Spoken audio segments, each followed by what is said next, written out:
First of all, thank you, Akriti and Mehul, for making it on Saturday morning, early morning on the West Coast. The whole idea of bringing together a bunch of folks and doing a master class or a round table is for the applicants to essentially get a sense of what journeys people have taken to go on to really good schools, how people from non-computer science backgrounds can break into computer science careers, and more importantly, how should one think about going about the entire applications process. That's the idea with the whole masterclass or roundtable, as we call it now. This is the second annual roundtable that we're doing. The first one last year. We plan to do this going forward every year as well. We'll start with a little bit of an introduction about you guys, if you don't mind. I'm going to do short blurbs, and then you can probably expand on that if that's okay. So I have some notes here, and I'm going to start with Mehul first. So you went to Manipal. It looks clearly as if you were very invested in the undergraduate process, both research, both in terms of research, in terms of internships, and then straight out went to Harvard for a master's in computer science or a computational science engineering. After that, brief stint, I wouldn't call it brief, but stints at Google and right now at Neuro, which is the self-driving or autonomous delivery system that you guys are building out there. So that's a short bullet point sort of an introduction. Are there specific points out of these that you would want to deep dive on and just introduce yourself to everyone else? Yeah, no, thanks for that introduction, Suraj. I think that's pretty descriptive of where my career is right now and has been for the last few years. And then I think, meanwhile, I've taken basically the common thread amongst all my experiences has been a real passion for AI and machine learning. And so through all my stints and experiences, that's the focus that I've tried to take up, whether it's in terms of research or industry experience. And that's where I am currently as well. So yeah, along with that introduction, just want to add that happy to answer more questions alongside graduate studies, career, happy to answer more questions about AI as well. Absolutely. Fantastic.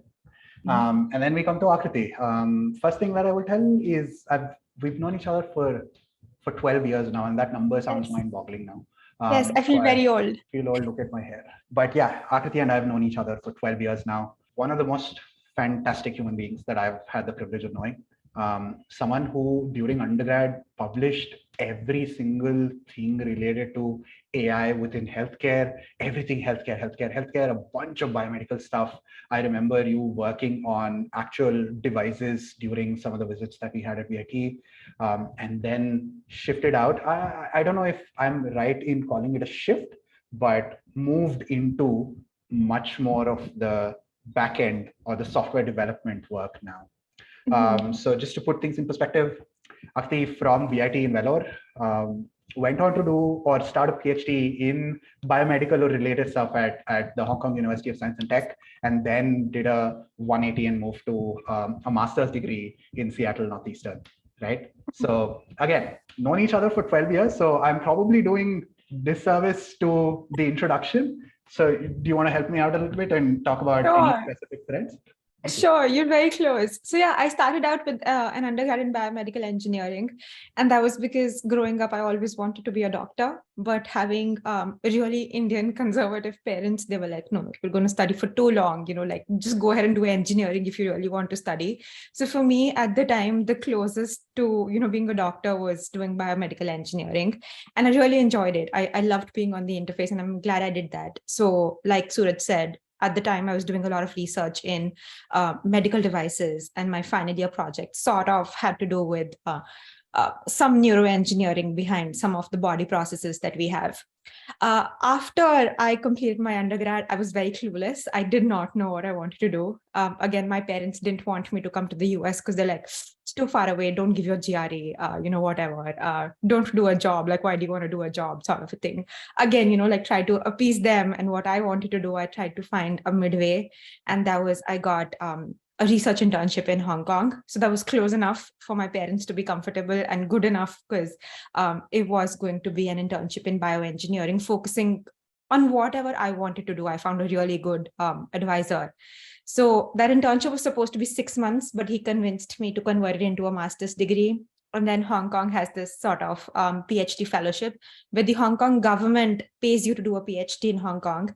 So I made a deal with my parents. I said, if I get the fellowship, I'll do the PhD. If I don't get the fellowship, I'll come back home, which is what the fellowship is given to like 100 students every year, international, there's a lot of applicants. So my parents thought that the odds were really low. And this is the same deal that my supervisor gave me, because I did not want to do a PhD. He's like, Akriti, if you get the fellowship, you become my PhD student. Otherwise, you can go back home to India. That's fine. Yeah. It just turns out I got the fellowship. So I stayed back to do a PhD. Now, while I was doing a PhD, I got a research internship in the US at UW. So that is University of Washington here in Seattle, which was very heavily focused on so my PhD thesis was very heavily focused on like neuroscience and biology and how insects control their flight. Now, as I came to Seattle, that was, of course, me being surrounded by a bunch of software engineers, and I didn't even know what software engineering is or what these people do.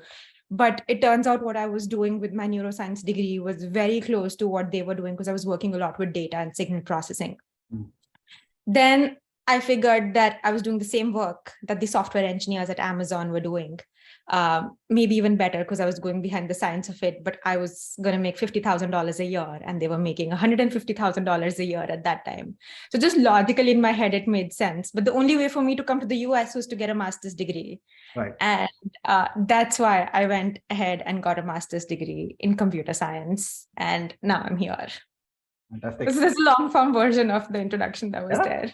Yeah. And I knew most of the parts, even though it probably didn't come out in the intro, but I knew most of it. Yes, I'm sure. Okay. So Mehul, we'll start with you, right? So most of the students that are going to be applying this year are either current undergraduate students in computer science or allied sort of fields, or are folks that are working before applying for their master's degree. What was your undergraduate journey like? Maybe even go back a little bit to the decision of doing engineering in the first place. Why was it computer science, and what were those 4 years like?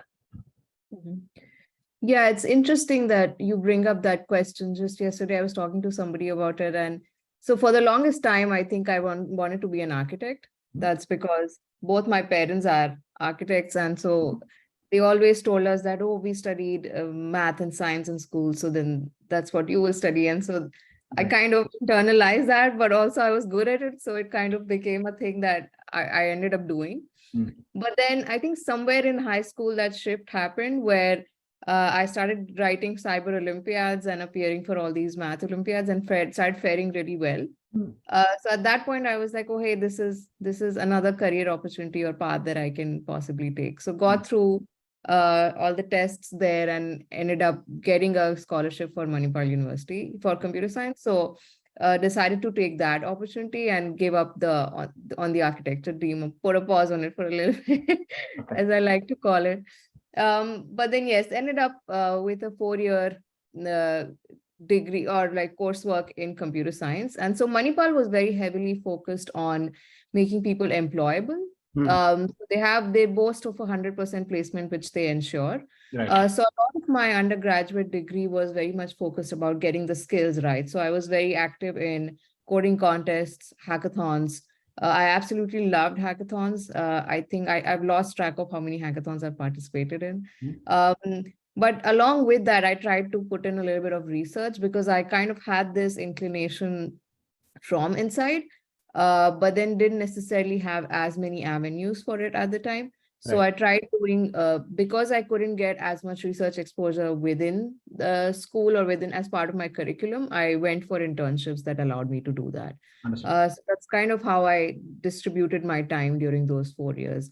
At college, very much heavily focused on hackathons, building those practical skills, and then using my summers to sort of get more research experience. Fantastic. And in terms of the research internships, right? One of the things that a lot of non-IIT, non-BITS sort of folks that are on the call today will appreciate is, how did you go about doing research at an institution that did not have a specific focus on research? Were you able to publish some of the work? If yes, how did you figure out the entire journey of taking some idea, converting that to a research internship or an academic internship, and be able to publish something out of that? That's actually a great question because that was a fair bit of struggle for me personally. So I think the way that I went about it was that we had this one professor who was very passionate about undergraduate researchers and publishing in general. And he turned out, he was my first computer science professor in first year. So that's how I got to know him. And then reached out to him, started looking for opportunities. So he arranged or looked around for research internships for me in the first year. So that's how I got my very first intro or experience to research. And then from there, kind of started understanding or putting together how research actually works. Because in the beginning, I thought that, oh, you have to know everything about a field to even make any kind of contribution to it. Right. Then through that experience, I kind of started learning that, okay, wait, you can have an idea and still convert it into a research problem and then go about it from there. So did a lot of one-on-ones with him. So I think the key takeaway there is find that mentor in your environment who can endorse you, but also just guide you to kind of break down this complex thing of research or grad school or whatever. Yeah, So fantastic. Akriti, we'll come to you and about the UG, the undergraduate journey that you had. But I will, in just a little bit, also pull on this one thread that seems to be common between the both of you. Having fantastic mentors or professors that were able to not just put you on the right path, but also bring out certain things out of you in terms of, okay, there's a mentor who sees what you guys are good at, who maybe even shares the same passions that you guys have and be able to pull on that, right? I know Akriti just in the intro talked about this professor at HK that was instrumental in giving the internship first and then being able to convert into a PhD. You're talking about, Mehul, a couple of professors on campus as well. Akriti, we'll start with your intro or the undergrad years a little bit and slowly move into how important are these standalone professors or professors who are actually invested in undergraduates? That's a very good question. Till date, I say it that what I am today and the things that I do are a lot because of the kind of professors that I had a chance to work with during my undergrad and like PhD, but even now during at master's. The only reason I go back to Northeastern now as much as I do is to give back because I feel I gained so much from that university while I was there. And it's because of the connections I was able to build. So if I had to start at my undergrad, I think, so biomedical engineering at the time was really new. I think it was like 3 or 4 years old in VIT. And what that meant was that we were a very small branch. And that also meant that everyone knew each other. We knew all of our seniors, we knew all of the professors knew us. So one of the things that I did was, and I do it till date, I try to set up a lot of one-on-ones with people. I think one of the things that I understand, and I understood it really early on, which has really helped me in my career, is that not one person is going to be able to help you with everything. And you need to have a bunch of people that help you with little things. Yeah. Expecting one person to give you everything is putting too much pressure on yourself to find that person and putting too much pressure on the other person to help you out with everything. So when it came to my undergrad research, I had like 3 or 4 professors that I went to for different things. So one of them I really leaned into to talk about how I didn't know what I wanted to do with my life after I, got my degree. One of them I really leaned into to talk about, I really want to do research, but I don't know where to start. What helped was all of these people were at different points in their career, so they could give me like more targeted advice.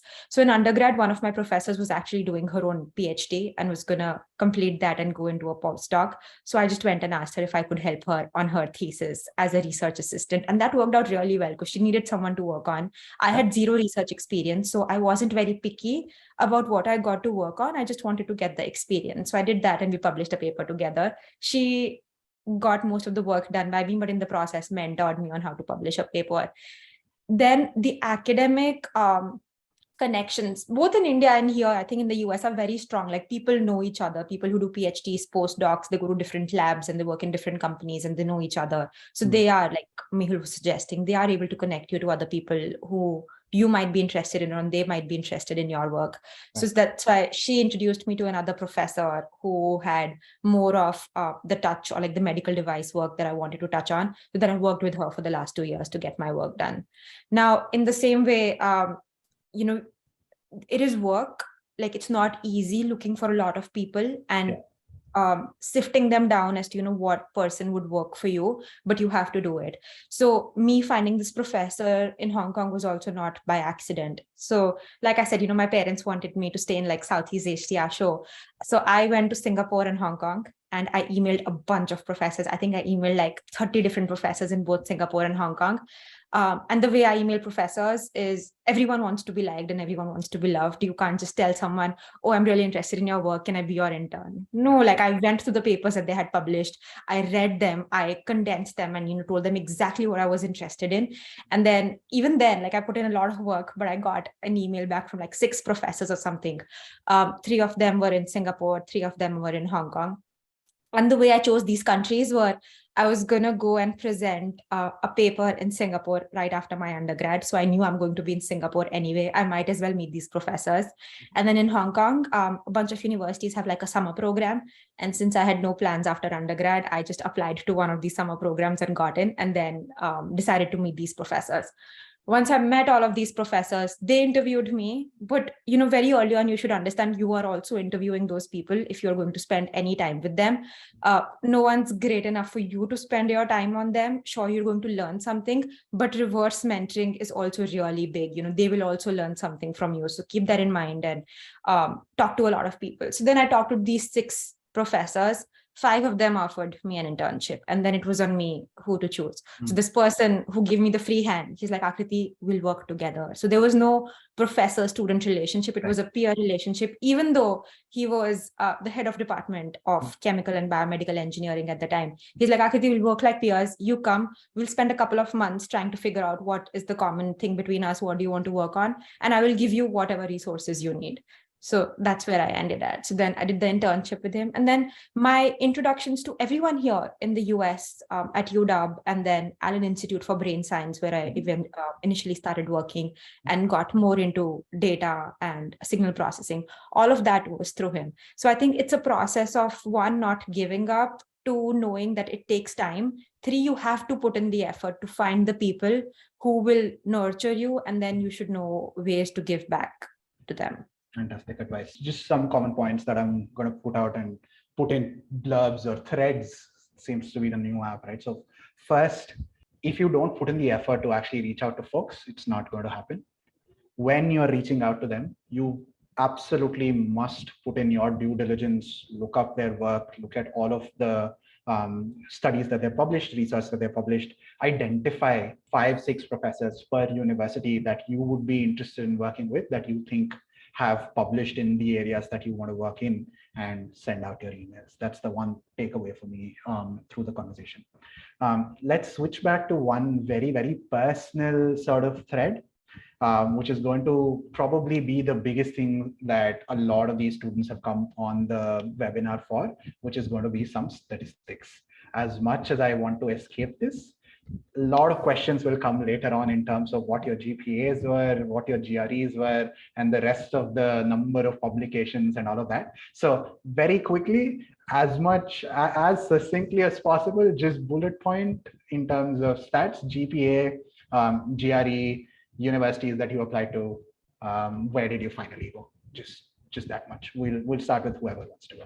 Yeah, I guess I can go first. So my GPA at the end of 4 years was, it was 9.66-ish. Sorry? This is a question for you and Akriti both. Where do you guys miss out? I don't know, maybe like physical education or something. Okay, go ahead. And then my GRE was, I think it was 330. TOEFL was 114, if I remember correctly. I don't quite remember that one. And then what was the other one that you asked? Research papers, or just the number of research papers that you had. Okay. Before. Yeah, at the end of undergrad, I had 3. So. And all of these really good journals, or were they conference papers, or what kind of research? Yes, so one of them was a conference paper. It was actually a conference poster and then turned into a publication, and then 2 of them were journal papers. Okay, fantastic. Akriti, do you want to go next? My undergrad GPA was 8.3. Yeah, it wasn't even close. Like, it wasn't a great GPA. It was 8.3.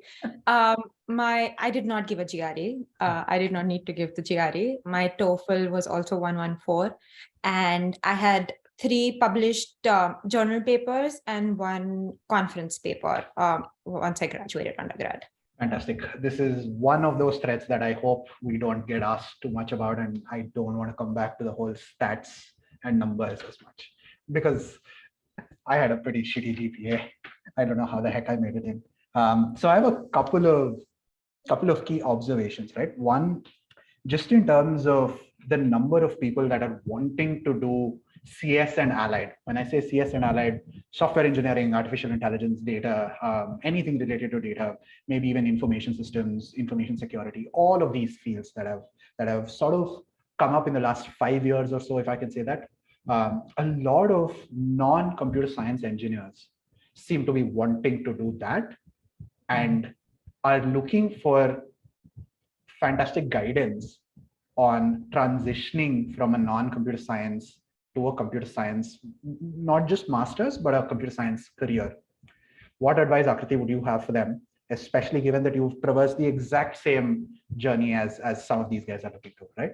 So folks that have done ECE or biomed like you, or maybe chemi, anything of that sort, what advice would you have for them to first break into CS careers, and then secondarily, maybe even break into CS master's degrees? I think it's a fantastic idea to get into computer science. I think especially, I'd start the other way around actually. Like if you were wanting to come to the US to do any kind of master's as an international student, it's so difficult to find something that you'd like to do, and finding a job that will be available, second, be willing to sponsor a visa for you and something that you really want to do. The chances of that are really low. So if your main focus of coming to the United States is to stay in the country, I think the easiest way to do that is to get a computer science degree. And I think if you have that out of the way, and if that's your motivation, great. If it's just that you want to get into tech because you want to work for one of these companies and products that are coming out, like I now talk to a lot of people who just want to work for Apple, and that's great. So if that's the motivation, that's good as well. So if you just talk about breaking into computer science as a career, I think the only thing that you need to know is how to clear the interview, and that's it. Even here, none of the companies, and now I'm at the interviewing end of the company now. I help a lot of people prepare for software engineering interviews. And the common theme that I see is none of the companies care about what background you come from. As a matter of fact, you coming from a diverse background is actually better because you bring a new set of skills to the company. And with all of this, new research that's happening in machine learning and AI, having that sort of a background sometimes also ends up helping you. So if you know how to clear the interview for software engineering, the path is fairly well defined. If you know your data structures and you know your algorithms and you're able to crack that interview, most of you are going to be new grads. Those are the only interviews that are going to be, you're going to be giving. I'd say 90% of you will be giving just data structure and algorithm interviews. So if you're clear with those basics, you'll be fine. If you want it to be a little more specialized, then you figure out which companies you want to work for and what their interview patterns are. I'm guessing most of the people want to work in data. In that sense, the common pattern is fairly standardized. There's going to be 2 coding interviews, which are data structure and algorithms. Then there's going to be a machine learning theory interview. There's going to be a depth interview. And depending on the company that you're interviewing for or the role that you're interviewing for, that's going to be a little different.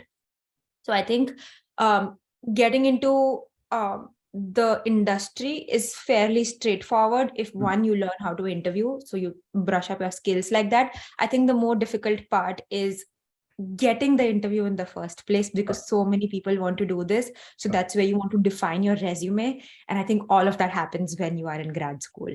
So I'll take that step back. And, so when you're in grad school, you want to make sure that you're building up your projects and your skills in a way that your resume looks good, because a lot of the resume tracking is now automated. So you want to make sure that you have the skills on there, you have the right projects on there that you can, one, get picked for the interview, but second, talk about in the interview, So I think it just comes down to the same thing. Be good at interviewing. And as long as you're good at interviewing, you're going to be in the industry. And then for every team, every company, you learn the skills and, how to work with people and what kind of things you're going to be working on. Getting into masters, on the other hand, I think is a little tricky. It's trickier because all universities are looking for something different. Some universities only want people with computer science experience. Some people have the diversity quota where they want to expand and bring people from like different backgrounds, and that keeps on changing. So how you build your application in that sense is so important. So for me, when I joined Northeastern has a specific program for people who are not from the computer science background. Correct. So it's called the Align program in computer science. And it's nothing different. You do end up getting a degree in computer science, but instead of being a 2-year program, it's a 3-year program. And the first 1 year is where they teach you the foundations of computer science. So they really condense 4 years of undergrad education into 1 year. And then you do 2 years of regular masters in computer science. So if you were to apply for a program like that, your chances, of course, become a lot higher because you bring in that background already. But also at the same time, it's a little difficult because so many people are applying for that program. So finding which university might be the right fit for you, finding which university, again, there are universities that have focus on research and there are universities that have focus on just throwing you out in the industry. So figuring out which of those might work better for you. And I guess that's where you come in and you have the expertise and all of that. Fantastic. One of the things that I want to just bring up here is the ability to go from a non-computer science undergrad to a master's in computer science at a very well recognized university in their flagship MSCS is a very, very difficult path. Mehul, if you can talk to us about your cohort at Harvard and how many of those guys were from a non-CS background? Yeah, so my course was called my MS in Computational Science, and a parallel course that exists at Harvard right now is an MS in Data Science. Correct. So both of them are fairly accepting of diverse backgrounds, actually, and the reason for that is that there is one track within the computational science program, which I was a part of, which is the research track, and they encourage research at the intersection of AI, machine learning, and another field. So that kind of but yes, I think I agree with Akriti's point where a lot of master's programs are very focused or like fairly open to bringing in diverse people. I think the only catch is that it's on you to catch up and get to the level of the other folks who have come from a CS background, because this is a CS focused. So I was a TA for a few courses which were like that, very CS focused. And so what that will mean for you is maybe taking extra coding classes, taking system design classes, understanding the basics of computer science so that you can actually then get to the point where you can solve. So I think I would go so far to even say that maybe your resume, your work will get you in, but then you'll have to put in that extra effort, especially at a place like Harvard where things are already fast moving, to kind of get to the point where you can actually make a contribution. And then, yes, the good thing about a lot of American universities is that they're very supportive of people coming from different age groups, backgrounds, but also they have facilities for you to kind of ramp up to that point. And I think that's, again, a common theme that I see, not just at university, but also in the industry, that, as long as you want to ramp up, there's plenty of resources that the structure itself is willing to provide you, because it's also in their interest that you are adept at a bunch of different skills. Yeah. At least from an admissions perspective, what we're seeing is admissions to the flagship research-based masters in computer science degrees at some of the big universities, any of the top 50, are very, very restricted in terms of wanting prerequisites, but there are a lot of peripheral programs. The information systems, data science, computational science engineering, the Align programs that Akriti was talking about, all of these, maybe even the computer engineering, maybe a few hardware components as part of the coursework, but a fantastic availability of electives to take from the computer science department. So instead of, for folks that are coming from a non-computer science background, instead of maybe focusing on the flagship masters in CS, you can look at some of the other peripheral courses that are available for you to get in and then be able to take the same classes that a masters in CS guy is taking and then get out and find a career path in computer science. So that's been one really good area that we've been very successful in, just helping candidates, instead of picking MSCS research at Georgia Tech, maybe picking the computational science engineering at Georgia Tech, right? Much easier path for you to just game and get in. One of the other things that I want to touch upon is something that you brought up in terms of the teaching assistantships. The biggest concern that a lot of tier 2 and tier 3 college graduates seem to be having is the ability to pay for a really good master's degree in the US. In as much detail or as little detail as you guys want to go into, talk to me about the financial plan of being able to pay for college, while also including how much of that was offset by TARA, GA, or any other on-campus sort of stuff. You want to start, Mehul? Yeah, sure. So I think for me, my first year, I supported myself through two means. One was scholarships. And then the second was of course, like financial help from banks and stuff in India. And the thing that I want to state is that it's not so easy to get a TA-ship or RA-ship when you're going in for a master's program. For a PhD, it's probably a little bit different because you start out on a research track. So I tried quite hard to get a TA-ship for my first semester, and then all the professors who were keen on having me advised me that don't do it in your first semester, take that time to kind of absorb your environment, get up to adept with what's happening around. So don't overwhelm yourself, because the coursework itself is overwhelming enough. But after that, I think so that's how I support myself through the first semester.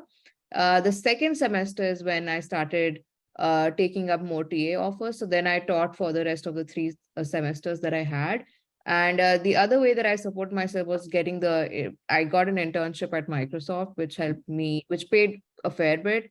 The TA-ship pays for a fair bit. I also did a fellowship for graduate students, where it was kind of a governing body, but then they paid for some of my food requirements, a little bit of my lodging requirements.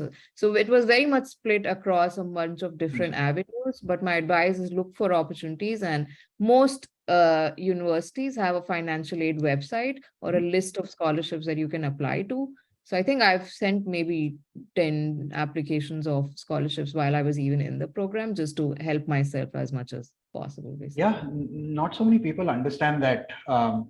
Sure, the degree itself is pretty expensive. Private university, very expensive degree, but the return on that investment is also, most of the times, especially for computer science students, definitely worth it, right? Would either of you differ in terms of your opinion on the cost to what you can make afterwards, or are we on the same page? We're very much on the same page. Like, I paid off my tuition fees within the first year of me graduating. Right.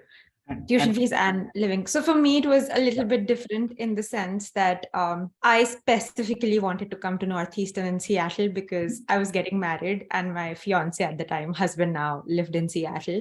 And this was, again, the Align program was a specific program I wanted to go to. So I applied to I put all of my eggs in one basket and just applied to one single program at one school, which I don't advise doing. It's very stressful, but it's just something that worked for me because I wouldn't have gone anywhere else. My husband worked for Amazon at the time. So for me, I think something that a lot of people don't know, and I'm sure you will help them out with it, that sometimes universities don't have a separate application for a scholarship. So when you write SOPs and essays, you have to mention in that you're looking for a scholarship. And I did that. Now, Northeastern being a private school as it is, and such a big school, it's very expensive. Like, the tuition fees is through the roof. And I was going to be living in Seattle. So I think my entire essay I had to frame in a way that I do need the scholarship. Please give me the scholarship. So, but even then, I ended up getting a tuition scholarship of around, I think, 35%, which is what the standard, give. And then the rest of that, again, this is very different for me. It doesn't work for most people. We decided not to take a loan. Northeastern has this option where you can pay every semester, and even the semester you can pay month by month. So that's an installment, and it's just $25 extra for a semester. So we took that route, and I essentially took a loan from my fiance, or he was already my husband. So I told him to pay for my tuition fees, so we don't have to pay the extra interest. And then every quarter, he paid my fees for the first 2 semesters.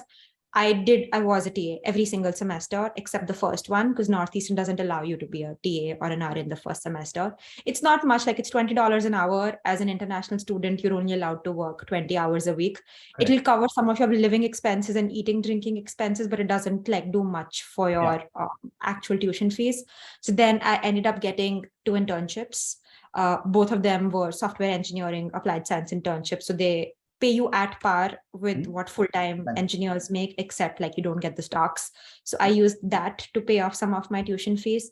And then when you start at a company, you get a huge chunk of signing bonus, which is all cash. That paid off my entire tuition fees. So within 6 months of graduating, I was able to pay off my tuition fees. So I guess the investment in your master's degree is definitely very well worth it. Financially, very, very well worth it. These were 2, if I can call them abnormalities, I think, just to put regular perspectives in mind. If you are able to go to either a public university or a private university in the US, you're looking at tuition fees anywhere from $30,000 a year all the way up to $45,000 a year, just the tuition fee, discounting for all of the living and rentals and all of that expenses. Even if you are able to graduate from a top 50, top 60, top 75 computer science degree, and are able to secure any type of job, your starting salaries are going to be a minimum of 75 to 80K. I don't know of too many computer science graduates that make less than that. And if you are able to live frugally, you are 100% slated to pay off all of the debt, even if you do take debt, in about 2.5 to 3 years. So irrespective of whether you fall in the 6-month category like Akriti has, or in the 3-year category like some of the other folks will, you will only be financially beneficial after paying off whatever debt you have. So it's financially well worth it. Let's talk about whether it's actually worth it from a career perspective, from a learning perspective, and from interest perspective. Okay. I know you shifted, Akriti, from a completely different degree, completely different background, but you already had a bunch of these prerequisites, at least a little bit of the prerequisites. Yes. How was the degree at Northeastern, specifically the Align program? What specific learnings do you have? And how has that built out the rest of the career that you're enjoying today? I think Mehul brought up a very interesting point when we were talking about applying to universities and like what kind of programs you apply to. You can't expect to get into like a core CS program without any prerequisites at all. You can't be like, oh, I did biomedical engineering, but I don't even know how to write Python code. Please take me in your computer science program. Like that's not going to happen. You need some prerequisites of some kind. So for me, the prereqs came not out of like choice, but it was also like because of just the research that I was doing. So I did a lot of signal processing that was mostly in MATLAB. But when I was here in Seattle, that time Python was like sort of new and everyone was moving to Python. So my lab just decided one day that, we're not going to do signal processing in MATLAB anymore. We're going to do Python. You will not believe all of my Python knowledge came off of Coursera. Like that's how I learned how to code in Python, how data structures work, what algorithms are. I love that course. Anybody who wants to do Python, I still suggest that University of Michigan course. I think it's absolutely brilliant. That's how I learned how to code. I taught myself and then I started practicing. And, when people say that you learn the most out of projects, that's very true. It was through all of the things that I was doing. And then I tried to learn how to write classes and make my code such that other people can use it. And I think that's sort of the prereq that I had. And then signal processing is not necessarily machine learning, but it is you working with data and, applying certain algorithms on the data. So you understand the math, the math behind signal processing and machine learning is fairly similar, except the data is on a different scale. Right. So I used that as a prerequisite for my applications. So I told them I know how to code and I've been working with data for a really long time. And the whole premise was that I want to learn more. And that's why I want to get into a master's degree. So once I got in, that was a whole new ball game altogether, even though I say that, they teach you 4 years of, and I was lucky I did the Align program. The other universities are not going to do that. Right. Squeezing 4 years of undergrad worth of things that other people know in 1 year is not difficult, is very difficult. And you have to understand that at the end of the 2 years of masters, you are competing with people who did 4+2. Yeah. and you are just doing 2. So even though you got into the master's program, you are the one who has to make up for the lost 4 years of studying that the other undergrad CS students have done.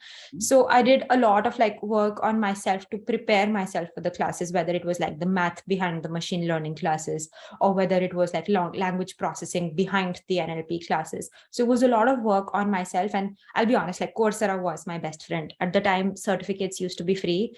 Now I know you have to pay $50. I didn't really care about the certificates, but I just did it. You could apply. I think you can still apply for financial aid on Coursera. So just go ahead and put in the effort and do that. As far as the master's itself was concerned, I was talking a little bit about the professors earlier. I think my biggest takeaway from the university was the connections and the network that I made. Doing a course like machine learning, which is so intense and like it has so much to do and it is so widespread, there's only so much you can learn in like 12 times 3, 36 hours of a class. You can't learn much. They'll guide you, but what you do with that guidance is completely on you. Do you go and put in the time after that to go and read the books, to go and look at the lecture material, to go and read the papers that were referenced? How do you network with the professor? And, what do you learn from them outside of class, I think was very important. So for me, the track that I chose, of course, if it was not clear by now, was machine learning and NLP, and I focused a lot on search. So what I did was all of the courses or the electives that I took were all of these professors that were very well versed, of course, in all of these courses. And I used to make it a point to get them to talk to me outside of class, whether it was via email, whether it was like just asking them questions, whether it was asking them if they want to go out for coffee. Always remember that the worst thing that's going to happen is people are going to say no to you, but you're never going to know until you ask them. So I just tried to learn a lot from them about how things work in the industry versus research, or whatever, whatever questions I had outside of class. And I think that experience was one of my biggest takeaways from grad school. And I'm still in touch with these professors. And, now we talk about what's happening in the industry and with ChatGPT now, like, how is search going to change with ChatGPT and what we are doing about it. So I guess, it was well worth it. Fantastic. But I think in a nutshell, what you get out of your master's degree is what you put into it. 100%. Yeah, there's only so much that the university can give you. 100%, especially for folks that are going out of undergrad, straight out of undergrad. And Mehul, correct me if I'm wrong, you went in straight after undergrad, right? You didn't have any full-time work ex, internships aside, no full-time work ex before you went, correct? I actually did have 1 year of work experience in Bangalore, which I used as time to basically fill in my applications and kind of prep for grad school. Got it. And we'll come to that. So everyone that's going straight out of undergrad, understand the reality of the master's degree. What you put in, like Akriti said, what you put in has to be a lot more than the expectation, okay, I'll get a job, right? Mehul, coming back to you, undergrad in computer science, which means that at least from an outside perspective, all of the prerequisites were already there, right? On paper, all of the prerequisites were there. How much of a struggle was it for you to go from Manipal, a private institution in India, not an IIT, not a BITS, but still very, very solid, to a top 5 master's degree in computer science? And what were challenges that you faced? What were you not prepared for? Yeah, that's a very interesting question. I think more than the technical thing, which is what a lot of people think it might be, I think it was more of a perspective shift. I think in India, we are very used to the university or seeking out, or parents being really involved, and did you do this, did you do that, what is the university giving you, is a part of your curriculum, to shifting your perspective to you are not entitled to anything.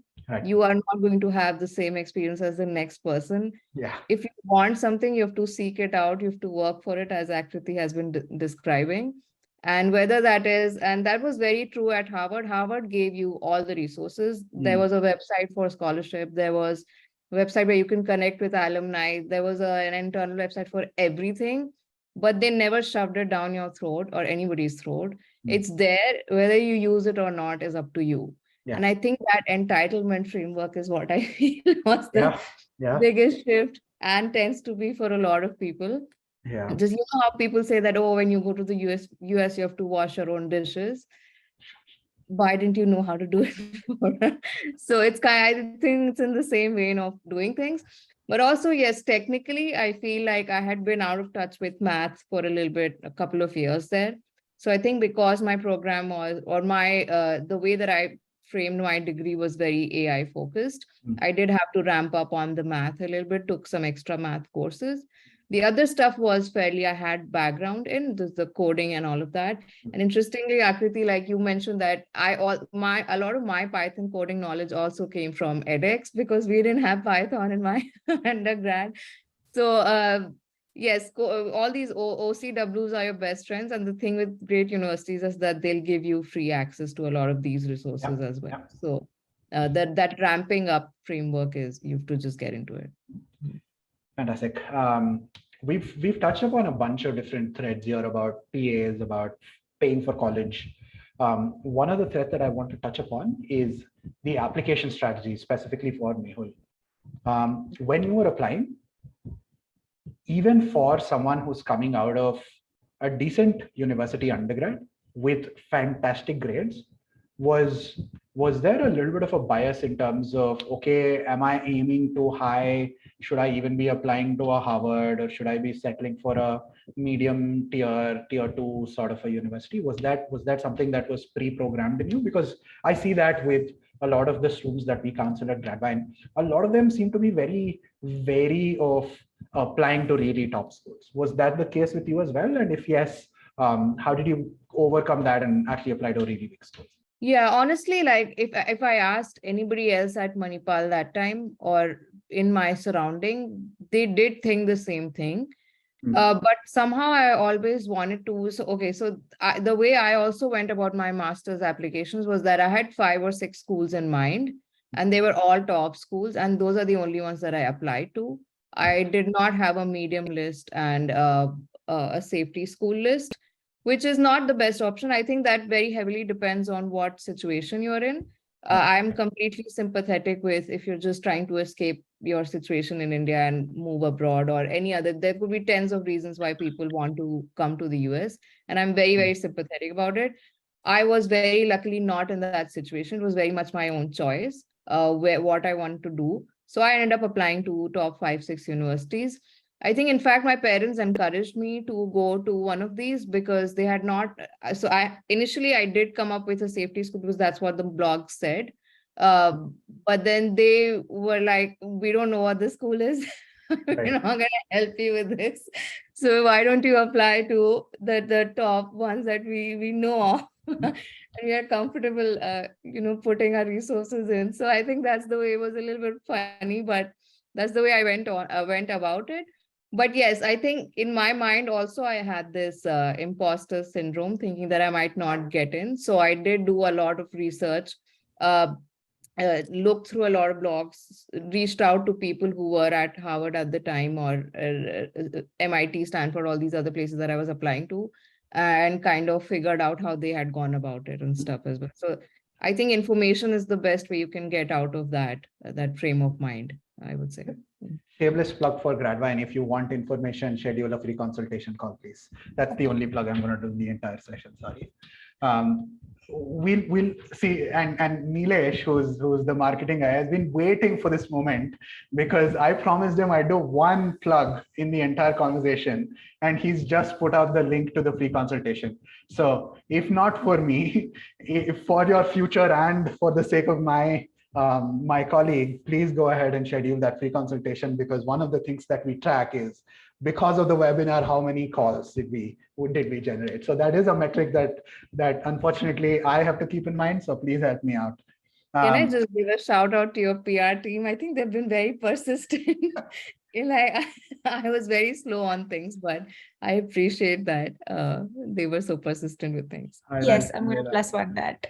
I'll convey that to Nilesh. One of the things that every single consulting firm or blog or everything that you go to is publish a top 10, top 50 ranking of sorts, including QS, including US News, every single one of these, right?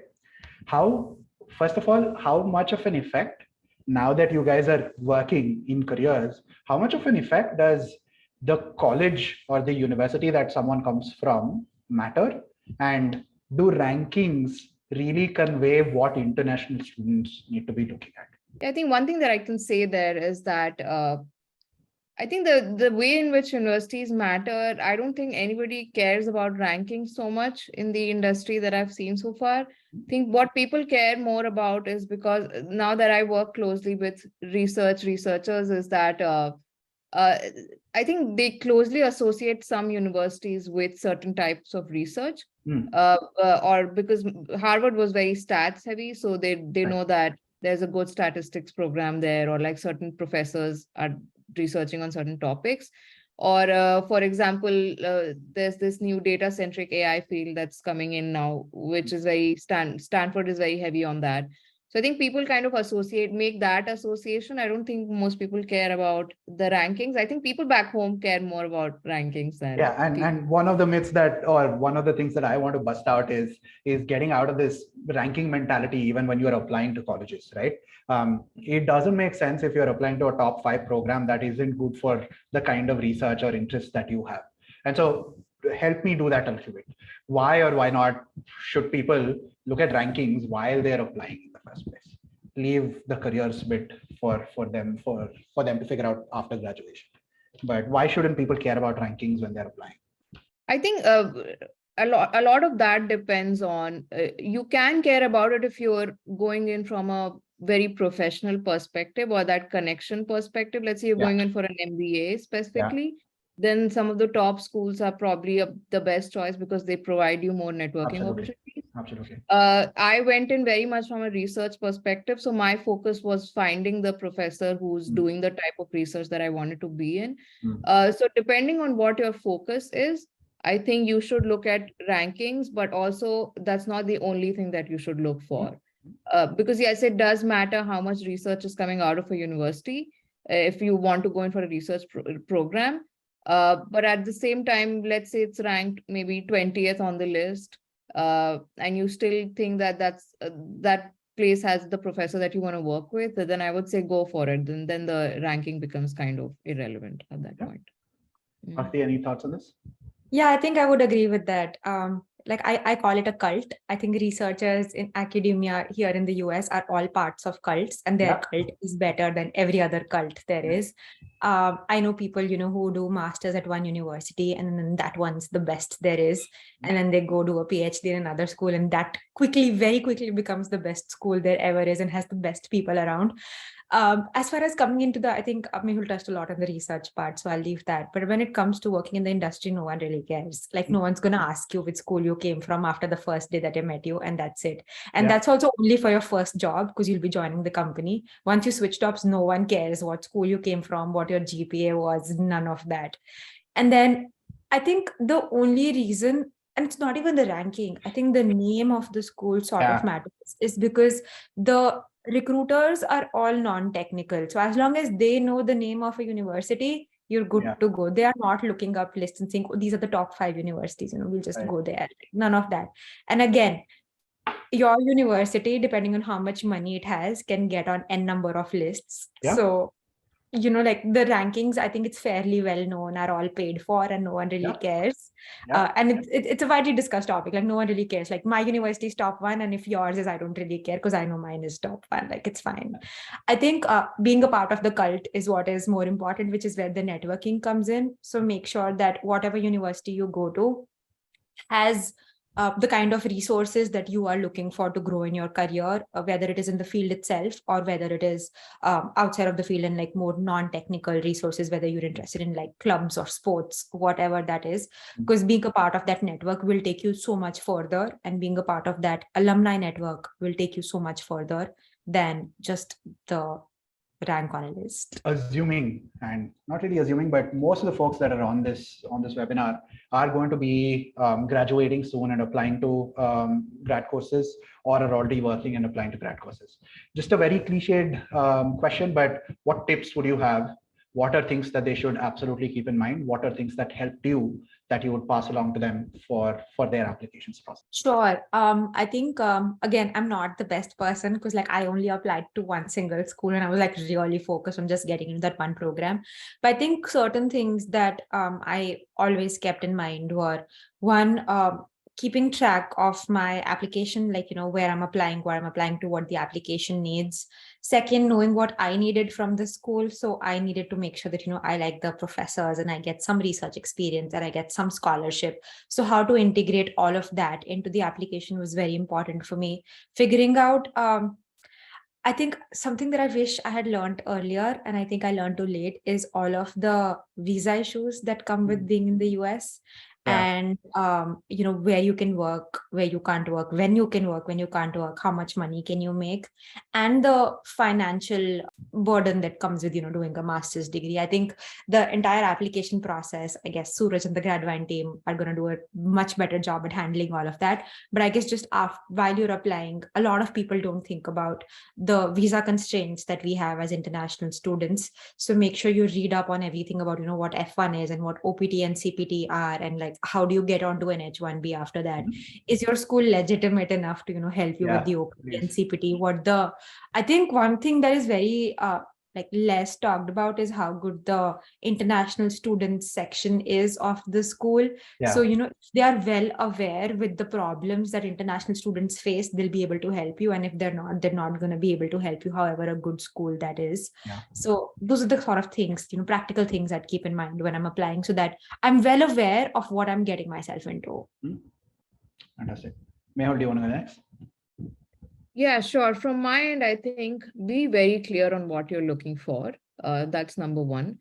So you want to go abroad for graduate, so that's great. That's already you trying to make a step in your career, but then take some time to think and figure out what you're looking for from a program, because this is a lot of money that you're investing into something. And also moving to a different country is a very big deal. It's not something that just happens to you. It's not something you're going to be great at or okay with on day one. It took me a long time to figure out how to make my way through here, even with all the academic experience I had and all that. So it's a big mental, emotional, physical, financial toll. So think about it, whether it fits into your life situation, your current and your career goals right now. The second thing that I want to say is when you're asking people questions, do your research first. Again, this is going back to the point of nobody can hand you everything, and people can only answer what you ask them. So I want to say that do your research, read your blogs, look at the university website a little bit, and then go into the process of applying once you've figured out what that university can even offer you and whether that fits into your situation. So and then plus one to Akriti's point, again, like moving to a different country is a big deal. You have to maybe, not in the initial phase when you're still applying, but then do set aside time. So I would say start early enough that you have that time, but set aside that time to figure out what that visa situation and immigration status will look like, because it's not straightforward, especially for the US. There are ways to work around it. Of course, Gradvine, and there's a bunch of other people who are, there's so many Indians who will help you with that, but you still have to do the work. So you have to be mentally prepared for that. Absolutely. Thank you so much, guys. Before you go again, one of the biggest learnings for me throughout the last whatever number of years has been being able to get students into really good grad schools. And so one of the biggest things that we've been able to set up is the mentorship or the network which we depend on to give advice. So really thankful for all of our mentors to come back and give to the community. Thanks so much, Mehul and Akriti, for joining us today. And have a great rest of the weekend or whatever is left of it after this. Thanks for having me. Happy to help. Yeah, thank you, Suraj. It was great, and hope it was value addition to all the people who were attending. Thank you so much.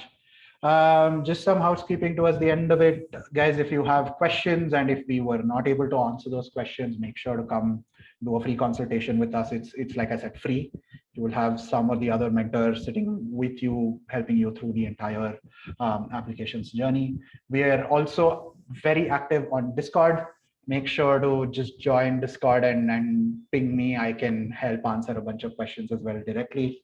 And in general, available on wherever you get your social media feed from. Threads also included. Gradvine and myself, both of us are on Threads and struggling to find followers. So please come find me. All right. Thanks so much. Have a good rest of the weekend, guys. Take care.